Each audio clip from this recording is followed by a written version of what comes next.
See, I'm just gonna ride the wave until the morning sun. If I just speak into existence, it's already done. It's already done. It's already done.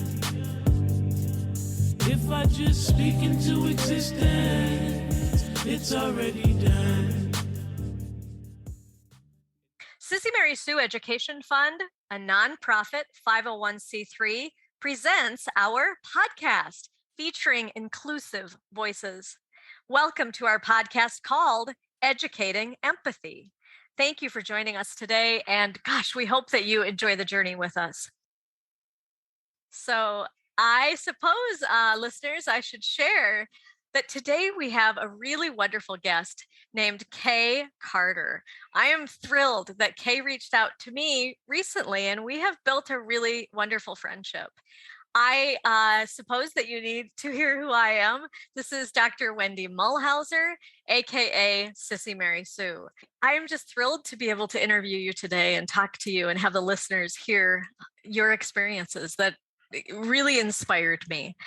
First, I guess I want to just do some history with you or find out some history with you. I know quite a bit of this, but I think there probably will be new discoveries as well. So let's start with this.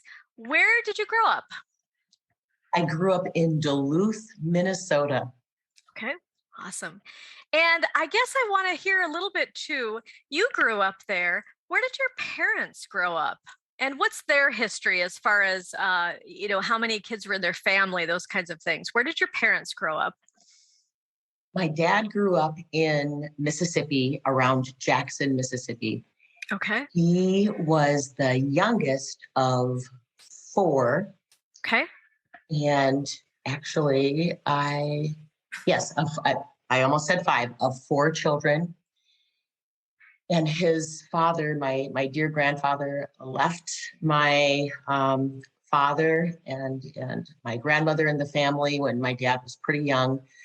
So it was tough times back in those days, and that was in the 1920s and 30s. Wow. Mm-hmm. Absolutely. Yes. My grandmother was a rock, very strong woman. Yeah. Wow. Mm-hmm. And my dad had to work at a young age when he was about 13 years old. So he had to quit school in order to work. He also, he said, even prior to that, you had to wear shoes. You had to have shoes in order to go to school. And he didn't always have shoes. So that was a barrier. Wow. Interesting. So due to poverty, and if you can't show that you have shoes, you can't even go to school. Yes. Wow. Mm-hmm. Wow. So he's an amazing man. I'm just absolutely so thankful and grateful for my dad, what he's gone through and what he has accomplished and thrived through so much, survived and thrived. Oh, absolutely. To grow up in the South, to have that kind of crushing poverty and oppression. Wow. And then I want to ask you what he does now, but should we jump over to your mom and where your mom grew up? That'd be great, Wendy. Thanks. My mom grew up in Columbus, Mississippi. Okay. She was the eldest of 13. 2 died, one as an infant, and the other one, my Uncle Major, drowned when he was a little boy. Oh, goodness. Mm-hmm. Oh, goodness. How old was he? He was 9, 8 or 9. Mm-hmm. Oh, my gosh. Yes. That's 8. Yeah. Tragic. Mm-hmm. Wow. A family of, sorry to interrupt, a family of 13. 13. Wow. I know. And my mother, being the eldest, she had a lot of responsibility to help with younger children. And my aunt, who was born right after she was, both of them had quite a bit of responsibility. And my mother, she was absolutely in love with books, and she was a scholar. And So I could share more about that later, but she did quite well also for herself. Wow. Mhm. Wow. Your parents were really resilient, really strong people, weren't they, from a really early age?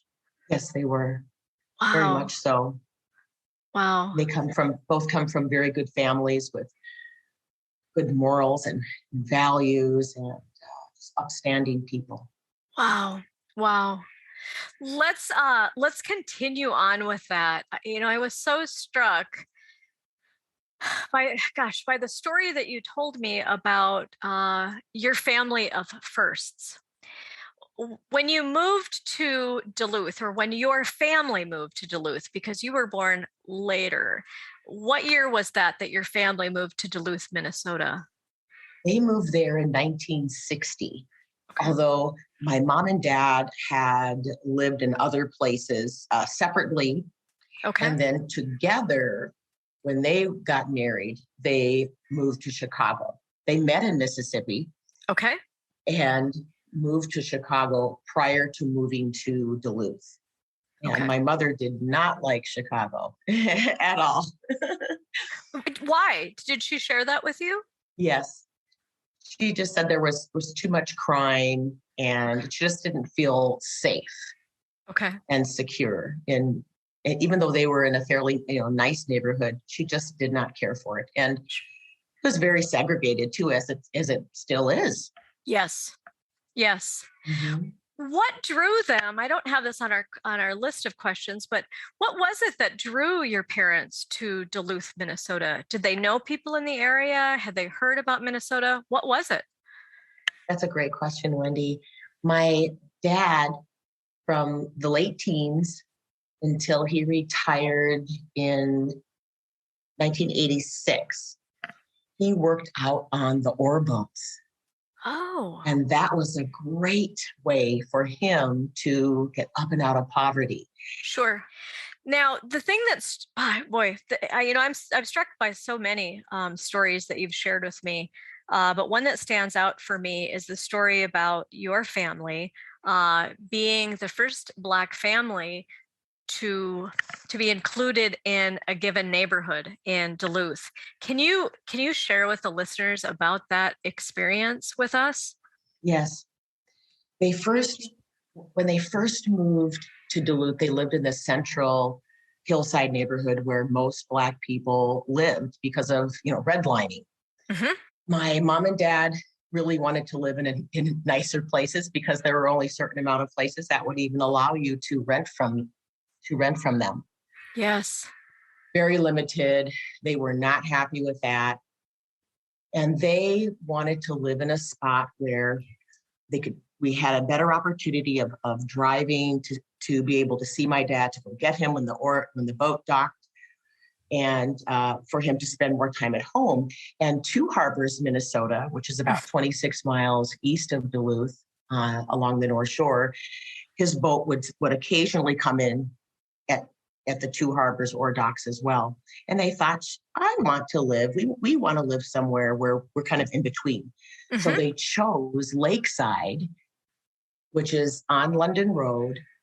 And this was no people of color, none had ever lived in this area before. So we were the first of all. And they thought, well, we'd love to build a house and be able to live here. And right. There was absolute resistance to them. This was in 1962-ish, 63. I was born in 61. Right. So they were met with much resistance, and the people in the neighbor, well, it was actually our neighbor. He lived a few houses down. He owned that corner lot that my parents were eyeing and would not sell it to them. Wow. Wow. Mm-hmm. There's a really amazing story behind that too, Wendy. Yeah, sure, please. And even the builders we had, since my dad was on the boat and couldn't be there as much as he would have loved and liked to be, we had a dear friend who, he was somewhat of a builder as well, and he looked out for us. And when the builders were there trying to do things that weren't right, he was our watchful angel. And he made sure that they did things the way they were supposed to. So, I mean, it was just through every step. Wow. Okay, wait, let me back up. So you had builders who might have been, well, who were trying to sabotage even the building itself of your Yes, home? that is correct. Wow. Oh my gosh.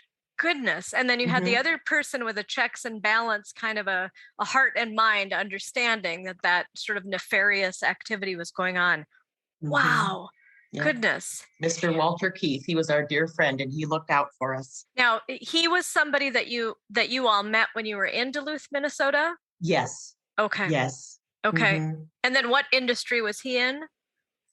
Mr. Keith, as we all called him, he worked at the Hotel Duluth, Okay. and he also worked at the Flame restaurant, which is long gone. That was down by which is now the Deck. They Okay. call it. Used to be the Duluth Arena area off of downtown. And yes, Mr. Keith is just an icon in Duluth, and he was a single man and just a wonderful gentleman, always wore a bow tie, and he was our dear, dear friend. And yes, we often had him for dinner. Oh, that's so special. Mhm. I want to back up for a second, Kay, because you are talking about your father and his boat. Can you expound on what your dad did for a living? And Yes, then, yes, I thank will. you. Thanks. Dad, he started off on the ore boats when he was a teenager, Okay. and he started as a deckhand and worked his way up to chief cook. Awesome. And back in those days on the boats, things were like for the captain and his family and guests, if they came aboard, and the captain and his colleagues, it was pretty fancy. So my dad was, and still is, but more so in those days, he was just an amazing cook, baker, and just excellent at what he did, upstanding. And I tell you this, Dad is now, I hope he doesn't get mad at me for telling, he's 95 years old. Oh my gosh. And he's moving out of the house. And finally, we're so happy because we want him here with us Sure. in where we all live in the Twin Cities. Sure. And he wanted to cook Christmas dinner just this December 2021, for his last time in that house. And he said, Oh, don't bring anything, just bring your appetite. at And 90. 95, Oh my gosh. he baked and he cooked everything. Just Wow. an amazing feast like he always does, because he's used to cooking for, a lot of people. And so it was delicious. I brought beverages of all sorts, so that was fun. And we had just a lovely time in the last Christmas in that house. Oh gosh.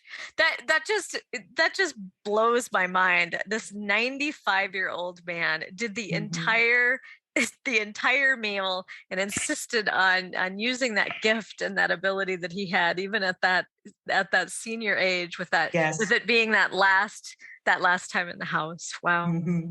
Wow. Yeah, I bet. Oh gosh, I bet. Thanks, So Wendy. so special. So special. Mm-hmm. Gosh, I'm so struck by so many of your stories.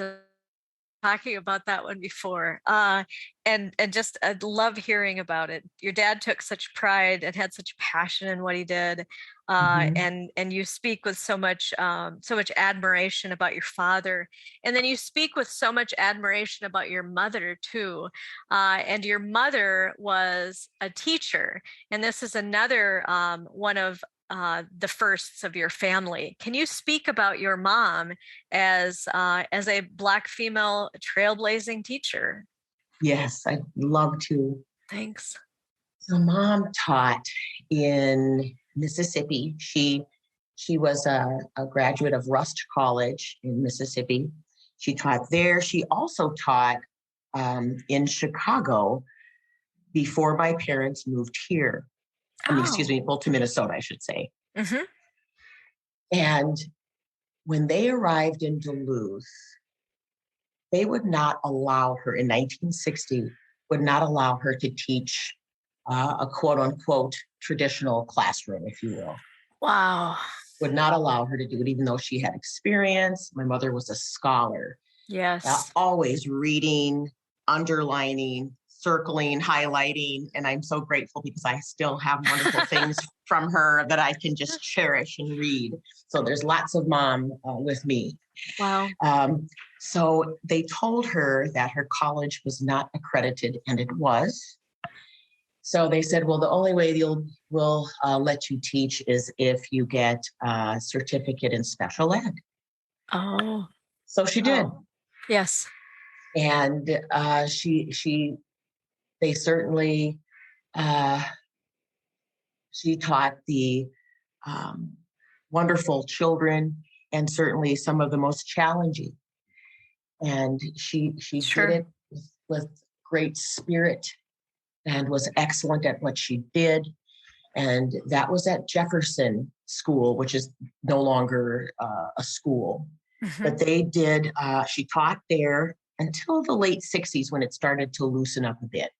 Okay. And then went on to Nettleton. And there she was one of the, one of the people who started Get, Set, Go, which is like Head Start today. Really? The Get, Set, Go program. She was one of the people that helped start that. And she cared about the whole child, Wendy, not Right. just the curriculum. Right. And she was way ahead of her time, health and nutrition.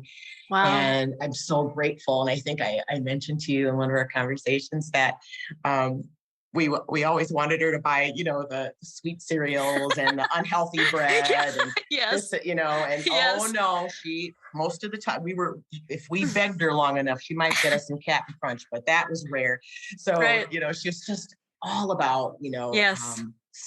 supplements and herbs. And she totally got it way ahead of her time.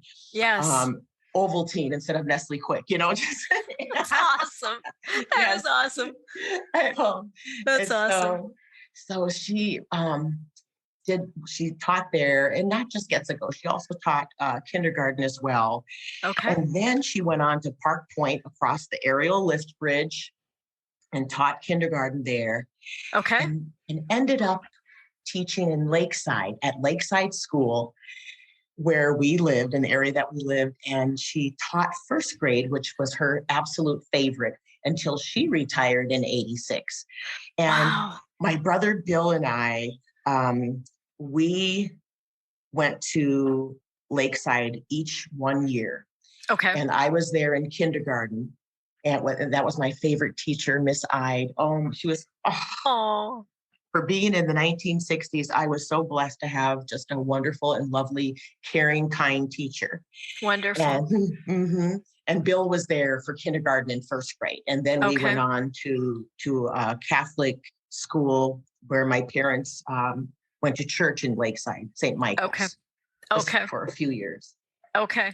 May I back up? Oh, sorry. Yes. No, please. May I back up for just 1 second? Let me ask you the question. When she was teaching first grade at Lakeside, was that also still within special ed, or was she finally then permitted to have a classroom that was outside of special ed, or was her entire career special ed? She left special ed when she left Jefferson in the late 60s. Okay. So that's when she was finished with her special ed career. And and then went on to Nettleton to do Get, Set, Go and help with that program. Sure. Kindergarten there. Okay. So it took her, so special ed ended up being a bridge for her to be able to have a regular classroom because she had to deal with that false claim that her college was not accredited. Yes. Right. And absolutely. And it was just, we all know it was just blatant racism. Oh. And yes. And she was, I should have mentioned, she was the first full-time Black school teacher in Duluth.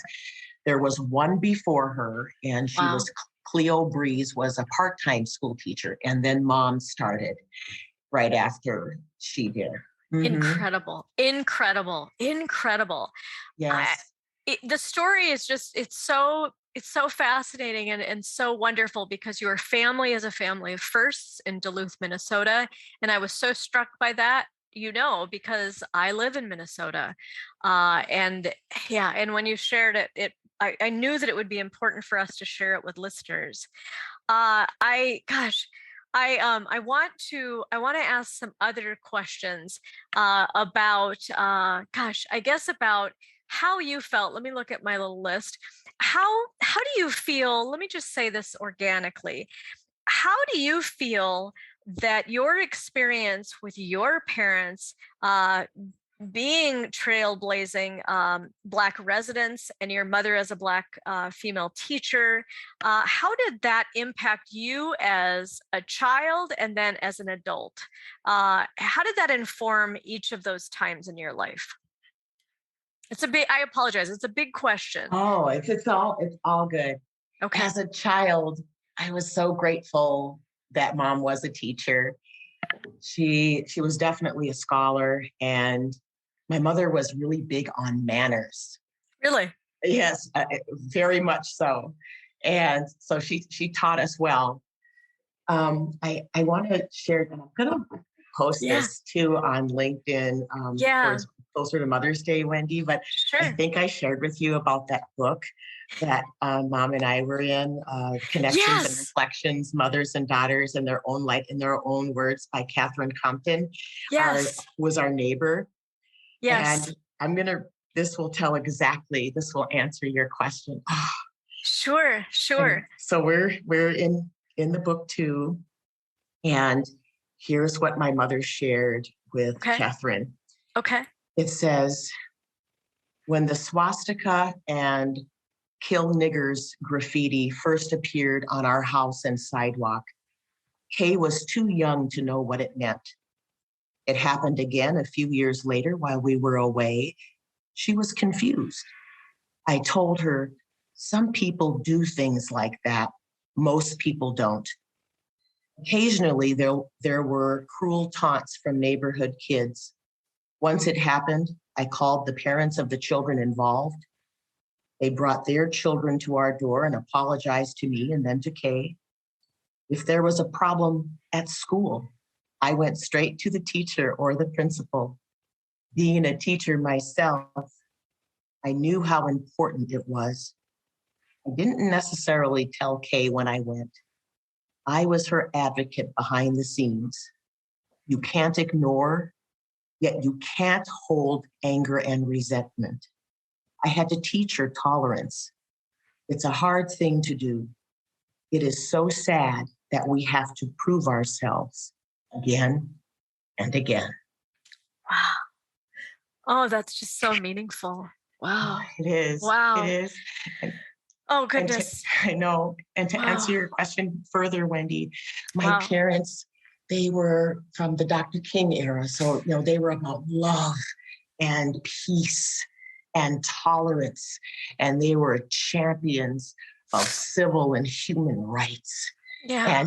And they did it with love. And they did some good trouble, like John Lewis. They did some good trouble. And they're wonderful friends that they had of all ethnicities. Absolutely. Absolutely. So Yeah. that's the kind of roots that I come from, with such good people. And because I could have so much hate in my heart from what I've gone through. I mean, yes, you could. Yes, you could. It's amazing. I mean, I've said that to you, that yes. I don't know how your parents and you have had the courage to be able to rise above the oppression and the insidious multitude of ways. And I'm emotional right now, so I'm having trouble with being as clear. But what I'm so overcome and am impressed, and I can't believe that you are who you are, and that your parents were able to be who they were because of the crushing oppression and all of the multitude of ways that exclusion and racism is implemented in societies in just so many different nefarious ways. I'm so blown away. And I appreciate you sharing what you did. I was so overcome by emotion. It was just so powerful to hear that. Oh, thank you for having the courage to share it, and for you to have the courage to be a Black woman in this time, and for your parents to have done what they did. I mean, you all have opened the door for other people to have opportunities because of all of the courage that you have exhibited, and that you, Kay, continue to exhibit. And I just want to call that out and say that. I appreciate that with all my heart. I was just, it's funny that you say that, because I was just going to say with all of my heart as well. I did. I was putting my hands, I was putting my hands on my heart and ready to say that same thing. So, gosh, oh my goodness, I know. Okay. Wendy, can I just share really quickly one thing? Please. On when that was going on in the 60s, they wrote not only that on the sidewalk, and mom said we would run in the house going, mommy, there was writing on our sidewalk, and the swastikas, and then on the side of our house, and dad wasn't able to be there because we saw him maybe once a week if we were fortunate enough, because after the boat would come in and die, and it wouldn't be for very long, depending upon whether it was breakfast, lunch, or dinner time. So on the side of the house, and it's on an avenue, and it's on the side of the garage. It's a busy avenue, and it said 2 times that we had to erase it. It said, "Coons, get out, burn, baby, burn." So back then, our house could have been bombed. It could have been burned, and we had such wonderful allies, Black, white.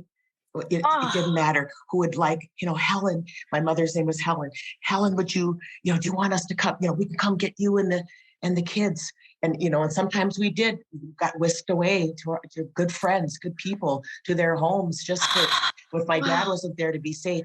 We had allies who would, our dear friends, people who rallied around us, who cared and wanted to make change. And they would, the men, they would sit in the alley right there and sit and keep they eventually got a motion light, I think, or something, but they were there. They were there, and in the alley, and some of them would be there all night just to make sure that our presence is here, and we're watching to see if any monkey business is going to happen. So we had wonderful people who cared about us and rallied around us. Wow. Yep. So these were your neighbors. These were people from the town where you lived. I'm so struck by, obviously the awful word, but the word kill being used, the word kill being written on the side of your house. Yes. I just, and you and I've talked about this before. I'm so just blown away by how you and your family could be resilient and persevere with such generational trauma and hatred that you have had to endure, that has nothing to do with your character, with who you are, with anything, but just judgment with the color of your skin. And I'm so in awe, and I'm speechless about it, because I don't know how you are the hero you are. I don't know how you are. I don't know how a person can carry that kind of experience with the hatred that came to you, with what you were speaking of before, with the fact that you and your family come from a place of absolute love and not carrying that hate, in being people who are like, with what you're doing with me, as we're talking about this awful history that has to be so painful for you. You are focused on the people who helped your family. You are focused on the positives. You are focused on that you did make it. You are focused on the positive outcomes in a way that just I'm speechless about it. And as verbal as I am, everybody knows me. It takes a lot to make me speechless. Well, I have a great ending to this. That will just be perfect. Sure. Just you led me right to it, Wendy. Good. Just naturally. Oh. When we, like I said, we were met with resistance. Even the people in the neighborhood, they signed a petition trying to keep us out, didn't want us there. Okay. Because there were, like I said, no people of color. We were the first of any non-white people there. Yes. And my mom, there was a couple of things I want to share. My mom said that that my brother Billy and I, we'd walk around and go, "This is our new house," and we kind of helped break the ice a little bit with some of the attitudes and the prejudice that we were encountering. Yes. And then eventually, we became, it was after a few years, we had, good friends. There were some friends that built a home next to us, and then some other friends that built a home next to them. So, there were some good people that, accepted us. Eventually, it's just like, we're not going anywhere. So accepted us. Yes. And we were able to thrive in our neighborhood after going through a bunch of trauma and absolute nonsense. And I wanted to share amazing. I'm sorry, but I have to back up. Amazing. I mean, it's amazing. Truly. Yes, I mean, for you to persevere through that. Yeah. Exactly. Sorry to interrupt. Go ahead. No, we're having a conversation. You're so not interrupting. And thank you. The gentleman that would not sell us the lot at first was our neighbor who lived a few houses down, he and his wife. Okay. It's so interesting that eventually, he accepted us too. And then when he accepted you too. He eventually accepted us. And my next door neighbor and I, when they went away, they asked us to babysit his precious little wiener dog, the Bay. So so he trusted, his trust level began to open up. Absolutely.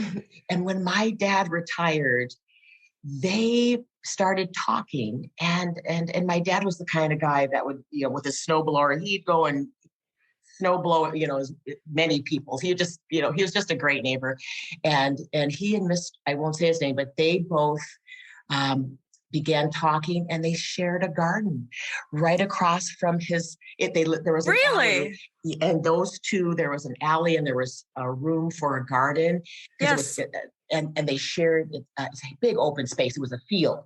Nice. And they shared a garden and became very dear friends, very close friends. And we eventually would invite them for holiday dinners and just became dear friends. Yep. And then when his wife developed Alzheimer's, they could no longer come. So we would bring them boxes of food. My dad cooked so much all the time. And after he passed, he would spend the time, he would come until he passed. He would share holiday dinners. Isn't that an incredible story? It's an incredible outcome. It is an incredible 360 degrees from how he was in the beginning. They were such dear friends, and he was there for him for whatever he needed. It's, isn't this the example of what you and I have talked about so many times, that we're called to love and care about each other in our world. We are a human family. We are one. And given what your neighbors saw is that you were loving, amazing human beings, part of their human family, but for the reasons of society sending messages that were saying the opposite, and this family buying into that narrative, they were confused by that. But the beauty of your family broke through that false narrative, that false idea of any difference in we as human beings, right? Yeah. Broke my gosh. Some of those barriers. Yes. Oh. Yes. And that's love. I mean, love. Empathy, love, caring, compassion, taking responsibility for one another, love thy neighbor. Your parents understood that. Wow. Standing up for our rights as human beings, for our civil and our human rights. And my parents co-founded the Institute of Afro-American Awareness. I think it's long gone, but really? Wait. Say it one more time. In the 70s, the Institute of Afro-American Awareness, Wonderful.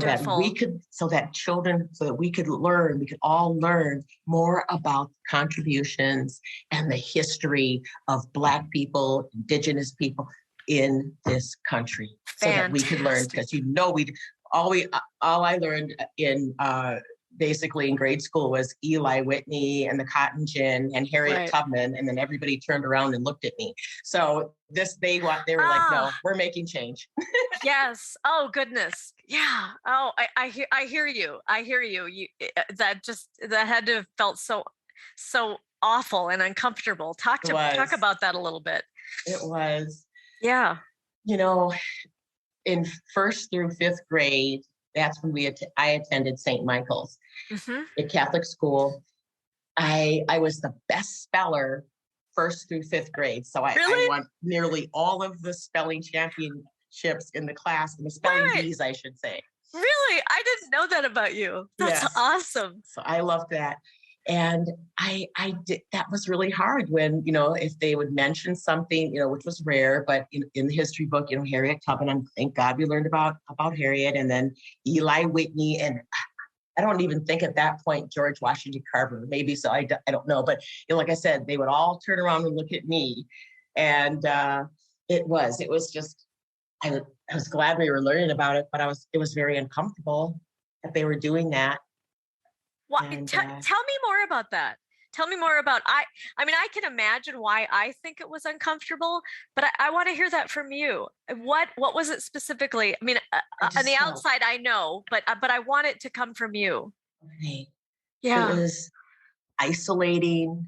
Okay. It felt like I was other instead of just a kid in the class. Yes. A child in the class. It was very specific that, you're different from us. Yes. And the people that we're learning about, they're different from us. Yes. And yes. So it was more about difference. Yes. And just made to feel, I wish there were other children of color in that class. I would have loved that to have, be it more multicultural, but it wasn't. Yes. The next year, however, we did go to another school, and I loved it for 2 years, and it was more multicultural. And wonderful. I enjoyed that experience better. Although I did have a prejudiced, racist nun. One of the nuns there was, really? Yes. And my mother had to come and talk to her. Oh, I remember. Oh, I love this story. Please share this story. Okay.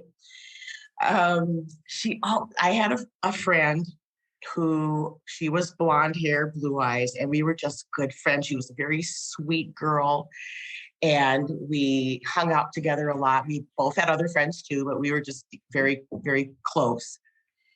And we could always tell that Sister Dolores treated me differently than she did Teresa. Yes, yes.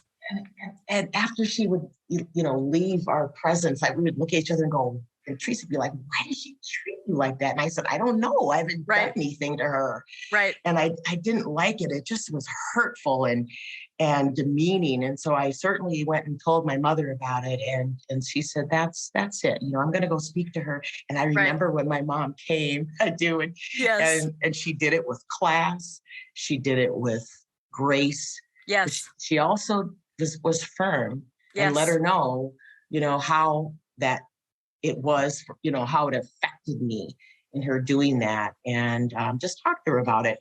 And then after my mom left, she came over to me and she said, your mother was here and spoke with me, and I realized that I do have a problem, and I will do my best to be better and in the way I interact with you and treat you. Nice. And I said, I really appreciate that. And I said, and you're a nun. You said that to her. I didn't remember. You're a nun. I did not remember that part of the story. And just so the listeners understand, the reason I said I love this story, obviously it's not because of the racism, but it's because of your mom's courage and strength and Yes. resolve in how she chose to communicate with this nun and hold the nun accountable. Yes. But to do it with the kind of grace and dignity and just kindness and love that she was able to utilize when she interacted with people. Exactly. Yeah, that's what I gleaned from you describing your mother to me and what her gifts were. Thank you for listening. Thank you for coming along on this journey through a conversation today on Sissy Mary Sue Education Fund's podcast called Educating Empathy. We just want to say, be well. We send you our love and our empathy. And I guess it's just until next time.